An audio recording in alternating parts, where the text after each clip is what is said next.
Hello friends. इसके पहले के दो लेक्चर्स में हमने देखा कि ट्रिग्नोमेट्रिक रेशियोज़ क्या होते हैं और उससे रिलेटेड एक्सरसाइज 8.1 के कुछ क्वेश्चंस सॉल्व किए। तो चलिए आज हम इस लेक्चर में जानेंगे कुछ स्पेसिफिक एंगल्स के ट्रिग्नोमेट्रिक रेशियो, जैसे कि साइन 30 डिग्री कितना होता है या फिर साइन 45 डिग्री कितना होता है, कॉस 30 डिग्री। तो चलिए जानते हैं इनके बारे में। चलिए देखते हैं। पहला हम trigonometric ratios for 30 degree and 60 degree, इनके लिए लगभग सिमिलर होगा, तो इसलिए हम दोनों को साथ में देखते हैं। तो चलिए इसके लिए हम पहले एक ट्रायंगल बनाते हैं। ट्रायंगल ए बी सी, और ये क्या है हमारा, एक इक्विलेटरल ट्रायंगल। तो हमारा क्या है, ए बी सी जो है इक्विलेटरल ट्रायंगल। तो ए बी सी हमारा एक इक्विलेटरल ट्रायंगल है, और इसमें हम मान लेते हैं कि तीनों साइड्स जो है किसके बराबर है, 2a। आप इसमें कोई भी लेंथ ले सकते हैं, ए भी ले सकते हैं या फिर कोई नंबर भी ले सकते हैं, ठीक है। तो अब देखिए, इस पे ए से हम एक बी सी पे परपेंडिकुलर गिराते हैं, तो ये कितना हो गया, 90 डिग्री। और इक्विलेटरल ट्रायंगल है तो इसीलिए इसके हर एक एंगल्स कितने होंगे, 60 डिग्री। तो अब देखिए, ये जो है हमने परपेंडिकुलर डाला है, तो ये जो है हमारा एंगल ए को बाइसेक्ट कर रहा होगा। तो ये हमारा एंगल ये कितना हो गया, 30 डिग्री, क्योंकि ये पूरा 60 डिग्री, अब ये आधा और आधा हो गया, तो ये 30 डिग्री। तो इसके बाद हम सभी ट्रिग्नोमेट्रिक रेशियोज को फाइंड आउट करते हैं। देखिए, जैसे कि हमें पता है कि साइन ऑफ एंगल ए ये कितना होता है, परपेंडिकुलर अपॉन हाइपोटेनस। देखिए, अब इसमें हमें क्या है कि अगर हम इस वाले ट्रायंगल को देखें, ट्रायंगल ये मान लीजिए ये डी है, triangle in triangle A B D. देखिए, एंगल बी कितना है हमारा, 60 डिग्री। तो अगर हम देखें तो बी डी हमारी साइड कितनी होगी, क्योंकि हमने परपेंडिकुलर बाइसेक्टर डाला है, तो बी डी हमारी कितनी लेंथ हो जाएगी, ए, बिकॉज ये पूरा 2a था, तो ये वाली लेंथ कितनी हो जाएगी, ए। और ये भी इक्विलेटरल ट्रायंगल है तो सारी लेंथ सेम होगी, तो ये हमारी कितनी होगी, 2a।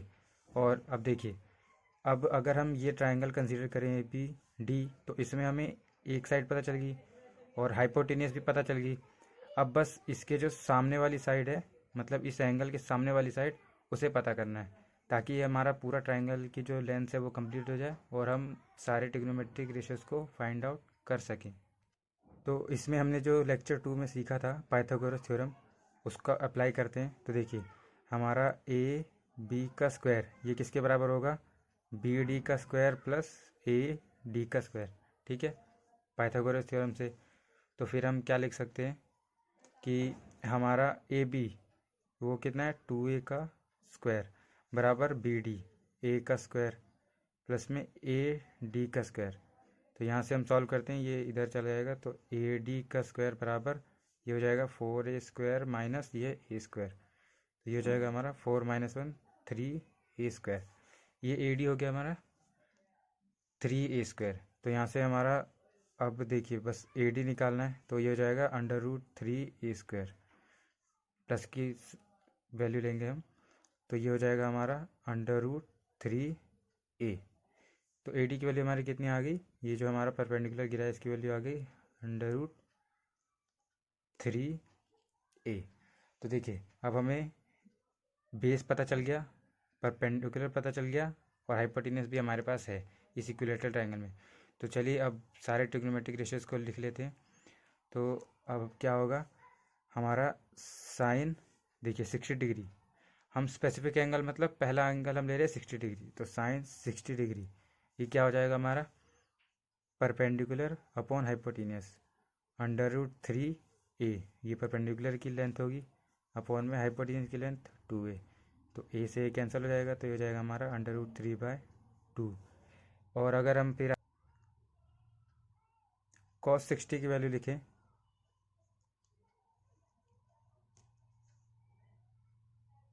तो ये क्या हो जाएगा हमारा, बेस अपॉन हाइपोटेनस। तो ये बेस की लेंथ कितनी है, a, और हाइपोटेनस कितना है, 2a।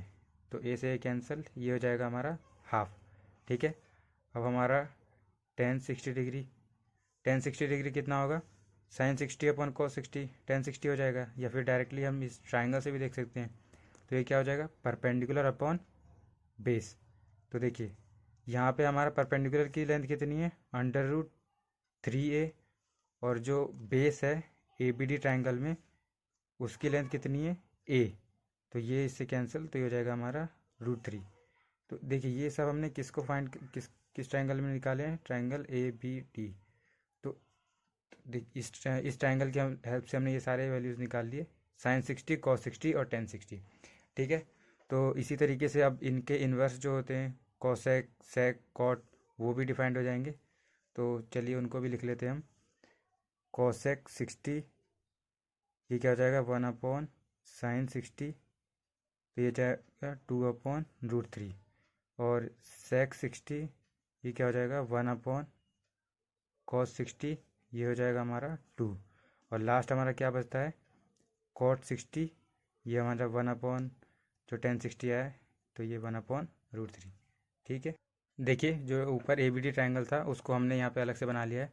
अब इसमें हम फिर से साइन 60 कॉस 60 मतलब 60 डिग्री वाले जितने भी ट्रिग्नोमेट्रिक रेशियो उसको हमने निकाल लिया है। अब हम ए जो 30 डिग्री है उसके रिस्पेक्ट में सारे ट्रिग्नोमेट्रिक रेशियोज़ की वैल्यू निकाल के देखते हैं क्या वैल्यूज़ आती हैं। तो देखिए सारी साइड्स हमें पता है, तो इससे हमारा क्या आएगा, साइन 30 डिग्री, देखिए ये 30 है, तो इसके साथ वाला जो क्या होगा, बेस, और ये परपेंडिकुलर, और ये हमारा हाइपोटेनस। तो साइन 30 डिग्री कितना हो जाएगा, परपेंडिकुलर अपॉन हाइपोटेनस। तो परपेंडिकुलर हमारी कितनी, ए, और हाइपोटेनस हमारी 2a। तो ये कैंसिल, ये 1/2। और फिर इसके बाद हम निकालते हैं cos 30 degree, cos 30 degree base upon hypotenuse. तो बेस कितना हो गया, √3a अपॉन में 2a। तो ये a से a कैंसिल, ये √3/2। और इसी तरीके से टेन 30 भी सिमिलरली साइन 30 अपॉन कॉस 30, इसका रेशो ही आएगा, और ट्राइंगल से भी निकाल सकते हैं। तो यहाँ से ये हमारा क्या आ जाएगा, ये परपेंडिकुलर अपॉन बेस, तो ये हो जाएगा हमारा a और √3a, ये हो जाएगा हमारा 1/√3। अब इसी तरीके से हम बाकी जो हमारे रेशियोज आते हैं इनके जो इन्वर्स होते हैं वो निकाल लेते हैं। कॉसेक 30 डिग्री, तो ये हो जाएगा हमारा इसका जस्ट इन्वर्स, तो क्या हो जाएगा 2। तो अब हमारा देखिए अगला सेक 30 डिग्री, ये जस्ट इसका इन्वर्स 2/√3। और लास्ट हमारा क्या बचता है, कॉट 30 डिग्री, ये हमारा क्या हो जाएगा, पर base upon perpendicular, that is √3/1, या फिर √3 बोल सकते हैं इसको। तो ये हो गया हमारा 30 डिग्री और 60 डिग्री से रिलेटेड रेशियोज़। चलिए अब देखते हैं इसके आगे 45 डिग्री से रिलेटेड रेशियोज़ कैसे निकालेंगे हम। तो देखिए 45 डिग्री के लिए हम क्या करते हैं कि एक ट्राइंगल बनाते हैं जिसमें एक एंगल हमारा कितना हो, 45 डिग्री। तो देखिए राइट एंगल है तो ये 90 डिग्री होगा ऑब्वियसली। और अगर ये वाला मान लीजिए हमारा 45 डिग्री है, ABC।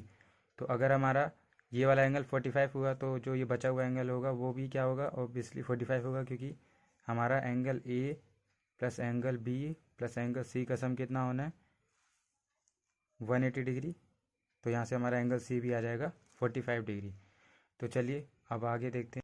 अब आगे अगर हम इसमें ए बी साइड को कोई भी लेंथ मान ले, मान लीजिए हमने जनरल A माना, तो ये A है तो इसके सामने वाली साइड भी बराबर होगी, तो ये भी A होगी, क्योंकि दोनों अपोजिट एंगल्स बराबर हैं तो ये साइड्स भी बराबर होंगी। और तो हमारी थर्ड साइड को हम कैसे निकालेंगे, वो भी हम इजीली निकालेंगे पाइथागोरस थ्योरम से। तो देखिए हमारा AC² बराबर क्या होगा, AB² प्लस में BC² A² प्लस A² बराबर 2A² AC²। तो यहाँ से हमारा AC आ जाएगा प्लस √2/a, माइनस वाली वैल्यू नहीं लेंगे हम। तो ये हो गया हमारा AC बराबर √2 इंटू A। ठीक है, तो हमारी जो थर्ड साइड बची थी वही पता चलेगी। तो हमारी जो तीनों साइड्स हैं वो A की टर्म में आ चुकी है। तो अब हम यहाँ से अगर A के लिए बात करें या फिर C, दोनों सेम एंगल है, तो यहाँ से हम देखिए साइन 45 की वैल्यू क्या निकाल सकते हैं। साइन 45 क्या हो जाएगा हमारा, देखिए इसके सामने परपेंडिकुलर अपॉन हाइपोटेनस ए अपॉन √2a, ठीक है।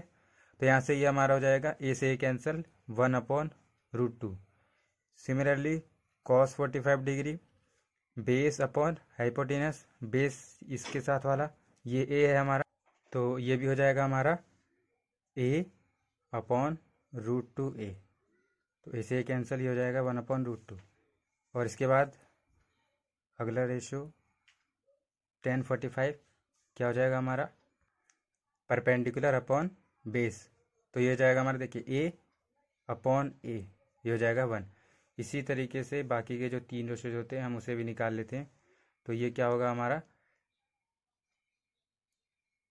साइन, देखिए इसका इन्वर्स क्या होता है कोसेक 45, तो जस्ट इसका उल्टा √2 सेक 45, ये हो जाएगा हमारा √2। उसके बाद हमारा कॉट 45, कॉट टेंजेंट जो हम बोलते हैं, ये भी 1/1, तो 1 हो जाएगा। और हाँ देखिए ये जो है हमने जनरल ट्राइंगल लिया है, क्योंकि हमने इसमें साइड को कोई भी जनरल वैल्यू ली है, कोई नंबर नहीं दिया, ए सिंपल मतलब जनरल थिंग ली है, तो हमारा रेशियोज ये आ रहे हैं।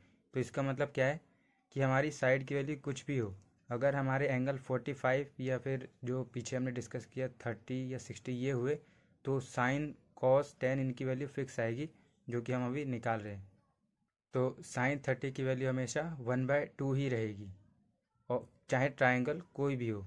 और साइन 45 की वैल्यू अगर 1/√2 है तो हमारी 1/√2 पे ही रहेगी, क्योंकि वो हमारी जो साइड्स की लेंथ है उन पे डिपेंड ही नहीं कर रही है। क्योंकि देखिए हमने जनरल वैल्यूज़ ली थी ए और ए, तब भी हमारे रेशियोज क्या है इंडिपेंडेंट ऑफ ए। तो इसका मतलब क्या है कि जो ट्रिग्नोमेट्रिक रेशियोज होते हैं वो हमारे किसी भी साइड पे किसी भी लेंथ पे डिपेंड नहीं करते हैं। ये अब तक हमने 45 डिग्री 30 डिग्री और 60 डिग्री के एंगल्स निकाल लिए। अब इसमें हम आगे देखते हैं कि 0 डिग्री और 90 डिग्री के लिए कैसे निकालें। तो देखिए अब अगर हम इन एंगल्स को ऑब्जर्व करें तो हम इसको मतलब फील कर सकते हैं एकदम कि साइन थीटा की वैल्यू कैसे, जैसे जैसे हम थीटा को बढ़ाते हैं तो साइन थीटा की जो वैल्यू वो भी बढ़ती है। जैसे कि हमने देखिए अगर साइन थीटा को हमने 30 डिग्री रखा तो हमारी थीटा जो साइन थीटा की वैल्यू कितनी आई, हाफ। और अगर हमने थीटा को 60 डिग्री रखा तो साइन थीटा की वैल्यू कितनी आएगी √3/2, जो कि हमारी हाफ से बड़ी है। तो थीटा हमारा जैसे 30 से 60 बढ़ा, वैसे ही साइन थीटा हमारा 1/2 से √3/2 तक हो गया। तो चलिए अब हम 0 डिग्री और 90 डिग्री के लिए इसमें देखते हैं। सबसे पहले हम sine 0 degree cos 0 degree tan 0 degree इनकी बातें करते हैं। तो देखिए जब ये ट्राइंगल है, अब इस ट्राइंगल में हमने ये बेस हाइपोटेनस और इनकी वैल्यूज़ को इस तरीके से एडजस्ट किया है कि ये हमारा एंगल 60 डिग्री है। और फिर हमने क्या किया बाद में कि अगर हमने बेस को सेम रखा और इस साइड की लेंथ को कम कर दिया, तो आप फील कर सकते हैं कि ये जो हमारा एंगल पहले 60 डिग्री रहा था, अब ये घट के, अगर ये हमारी जो लेंथ है ये घट गई है, ये हमने मान लीजिए यहाँ भी सेम रखा है और इसको घटा के 40 मतलब जो इस एंगल के सामने वाली लेंथ है इसको हम घटाते जा रहे हैं। देखिए हमने यहाँ पे इसकी लेंथ को इस तरीके से घटाया कि ये 45 डिग्री हो गया, फिर इसको और घटाया इस लेंथ को ताकि ये एंगल हमारा कितना बन जाए 30 डिग्री। उसी तरीके से फिर आगे इसको और घटाया हमने ताकि ये थीटा जो है वो 30 डिग्री से भी कम हो जाए, तो फिर ये हमारी वैल्यू घटती जाएगी। और फिर हमने एक ऐसा पॉइंट लाया है कि हमारा जो पॉइंट सी था वो हमारा पॉइंट बी से कोइंसाइड कर जाएगा। तो इस केस में हमारा थीटा कितना हो जाएगा 0 डिग्री। तो अब इस केस में हम सारे ट्रिग्नोमेट्रिक रेशियोज को देख लेते हैं कि उनकी वैल्यूज़ क्या आएगी जब साइन 0 डिग्री होगा, या फिर थीटा जो हमारा 0 डिग्री होगा। तो थीटा 0 है तो साइन 0 डिग्री। तो यहाँ पे देखिए ये क्या होता है परपेंडिकुलर अपॉन हाइपोटेनस। तो देखिए हमारा जो परपेंडिकुलर है इसकी लेंथ तो पहले कुछ वैल्यू थी, धीरे धीरे घटते घटते घटते ये होगी हमारी परपेंडिकुलर की लेंथ 0 हो गई। और हाइपोटेनियस जो हमारा था, ये हाइपोटेनियस ये भी घटते घटते ए बी के बराबर ही हो गया है इस वाले केस में। तो यहाँ हमारा परपेंडिकुलर 0 अपॉन हाइपोटेनियस जो है वो ए बी हो चुका है, तो ये तो हमारा 0 हो गया। अब इसका नेक्स्ट जो है कॉस 0 डिग्री, तो कॉस 0 डिग्री हमारा देखिए क्या आएगा। कॉस 0 डिग्री को सॉल्व करें तो देखिए इसमें क्या है हमारा, बेस अपॉन हाइपोटेनस। तो देखिए बेस हमारा जो है वो अब, पहले भी बेस हमारा ए बी ही था, अभी भी हमारा बेस ए बी ही है। और क्योंकि हमने ए बी की लेंथ को हर एक ट्राइंगल में कांस्टेंट माना है। और फिर देखिए जो हाइपोटेनस है, जैसे जैसे हमारा ये साइड घटा, ये परपेंडिकुलर की वैल्यू जैसे जैसे घटी, उसी तरीके से हमारा जो हाइपोटेनस है उसकी भी वैल्यू घटती गई। और धीरे धीरे जब 0 डिग्री हुआ थीटा हमारा, तो हाइपोटेनस की लेंथ कितनी होगी हमारी, ए बी के बराबर हो गई। तो इसमें हमारी इस 0 डिग्री के लिए हाइपोटेनस की वैल्यू कितनी हो जाएगी, ए सी, जो कि ए बी के बराबर ही है। तो यहाँ हम ए सी लिख सकते हैं या फिर ए बी लिख सकते हैं, दोनों बराबर ही हैं। तो ये कैंसिल होकर कितना हो जाएगा हमारा 1। तो कॉस 0 डिग्री कितना होता है हमारा 1।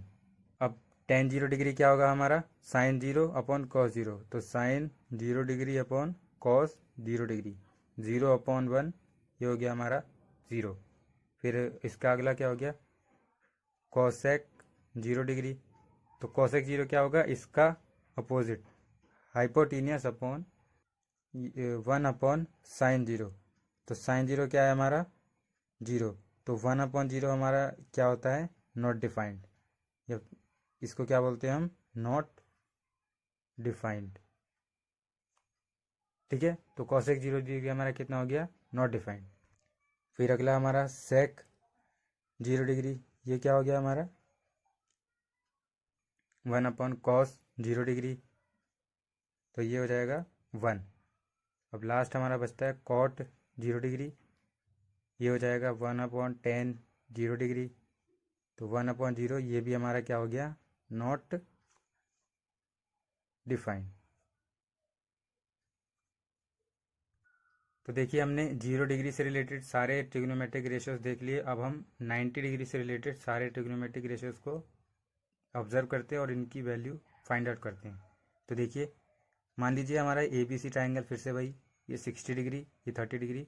और अब पिछली जो हमने पिछला कंसेप्ट यूज़ किया उसी की तरह हम इसे भी फील कर सकते हैं कि अगर हमने ए बी साइड को अब घटाते गए और बी सी साइड को फिक्स रखा, तो हमारा ट्राइंगल पे क्या इफेक्ट पड़ेगा कि जो हमारा ये एंगल है थीटा, जैसे जैसे हम इसको पास लाते जाएंगे, देखिए फील कीजिए कि मतलब जैसे ये हमारा पास आता जाएगा ये 60 डिग्री, तो ये हमारा एंगल बढ़ता जाएगा। तो ये मान लीजिए हमारा किसी एक स्टेज पे थीटा 60 से बड़ा हो गया, उसके बाद हम इस पॉइंट ए को ऐसे पास लाते गए कि वो हमारा बी से कोइंसाइड कर गया। तो इस केस में हमारा ये जो एंगल है वो कितना हो जाएगा, देखिए यहाँ पे ये कुछ ऐसा रहा होगा, यहाँ पास आते आते थीटा लगभग 90 होने वाला है। अब जब ये पॉइंट एग्जैक्ट कोइंसाइड कर गया तो ये हमारी पूरी स्ट्रेट लाइन हो गई। तो अब हमारा ये जो थीटा जो एंगल है वो कितना हो गया, ये थीटा यहाँ पे जो बन रहा है ये 90 डिग्री। ठीक है, तो अब इस केस में हम कैसे निकाल सकते हैं, कॉस, चलिए साइन से शुरू करते हैं, साइन ए जो कि हमारा साइन 90 होगा, ए 90 हो चुका है। अब धीरे धीरे यहाँ पे कोइंसाइड करके पॉइंट, तो ए की वैल्यू 90 डिग्री हो गई। तो यहाँ से हमारा क्या आ जाए, देखिए परपेंडिकुलर अपॉन हाइपोटेनस। तो देखिए पहले परपेंडिकुलर हमारा बी सी था, तो अभी भी वो बी सी ही है, लेकिन जो हाइपोटेनियस है वो अगर पॉइंट हमारा ए इस बी पॉइंट से कोइंसाइड कर चुका है, तो हमारा हाइपोटेनियस की लेंथ भी घट के कितनी हो चुकी है, बी सी के बराबर ही। तो वो हम क्या रखेंगे, नीचे हम रखेंगे ए सी, जो कि हमारे किसके बराबर हो चुकी है, B C upon B C. तो ये कट के कितना जाएगा 1। इसी तरीके से फिर हम कॉस 90 इसकी बात करते हैं। कॉस 90 हमारा कितना हो जाएगा, देखिए कॉस हमारा क्या होता है, बेस अपॉन हाइपोटेनस। तो बेस जो हमारा ए बी, अब ए पॉइंट पी में कोइंसाइड हो चुका है, तो इसलिए हमारा ए बी की लेंथ कितनी होगी, 0 अपॉन में जो भी नीचे कोई भी वैल्यू हो वो हमारा 0 ही आना है वैल्यू। ठीक है, तो हमारा कॉस 90 कितना हो गया, 0 डिग्री। अब टेन 90 देखिए क्या होगा, ten 90 cos sine 90 upon cos 90। तो ये हो जाएगा हमारा साइन 90 अपॉन कॉस 90, 1/0। तो 1/0 फिर से हमारा क्या होता है, नॉट डिफाइंड। ठीक है, 1/0 नॉट डिफाइंड इसलिए होता है क्योंकि मतलब ये इसकी कोई वैल्यू डिफाइंड नहीं हुई है मैथमेटिक्स में। क्योंकि देखिए अगर हम जैसे कि बात करें कि अगर हमें दो चीज़ों को अगर हमें मान लीजिए 4 लोगों में बांटना है तो हम क्या लिखेंगे, 2/4, मतलब हाफ, मतलब सबके हिस्से में कितनी कितनी आएंगी, हाफ हाफ। मतलब दो चीज़ें अगर 4 लोगों में बांटेंगे तो सबको कितना कितना मिलेगा, आधा आधा। लेकिन अगर हम यही बात करें कि हमारे पास एक चीज़ है और उसको 0 लोगों में बांटना है, या फिर कितनी भी चीज़ें, n चीज़ें, और अपॉन में 0, मतलब 0 लोगों में उसको बांटना है, तो इसके तो कोई तरीके आप सोच ही नहीं सकते। तो इसकी वैल्यू, मतलब ये फील के लिए है कि समथिंग, मतलब कोई वैल्यू डिवाइड बाय 0 हमारा नॉट डिफाइंड क्यों होता है, क्योंकि आप जब कोई वस्तु है ही नहीं तो मतलब 0 आदमी में आप कैसे बांटेंगे, आप इसको ऐसे सोच सकते हैं। तो इस तरीके से हमारा क्या होगा, ये वैल्यू नॉट डिफाइंड होती है। ठीक है, बस ये जस्ट एक फील के लिए था।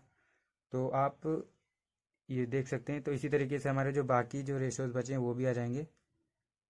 कोसेक 90, ये 1/sin 90, तो ये 1/1, ये हमारा 1 हो गया। सिमिलरली हमारा सेक 90, 1/cos 90, ये हो जाएगा 1/0। ये फिर से हमारा क्या हो गया, नॉट डिफाइंड। और फिर हमारा कॉट 90, तो देखिए कॉट हमारा क्या होता था, cos 90 अपॉन में sin 90। तो cos 90 हमारा कितना हो गया, 0/1, तो ये हो गया हमारा 0। तो ठीक है, ये हो गया हमारा 0 डिग्री, 90 डिग्री, 45 डिग्री, 30, 60 डिग्री। इनसे रिलेटेड जो ट्रिग्नोमेट्रिक रेशियोज हैं उनकी वैल्यूज़ क्या होंगी, हमने इस पे चर्चा की।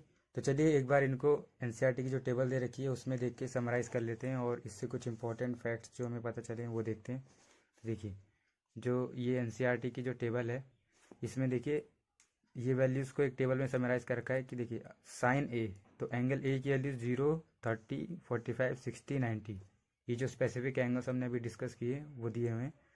तो साइन, अगर ए की वैल्यू 0 डिग्री है तो साइन ए कितना होगा हमारा, 0 डिग्री।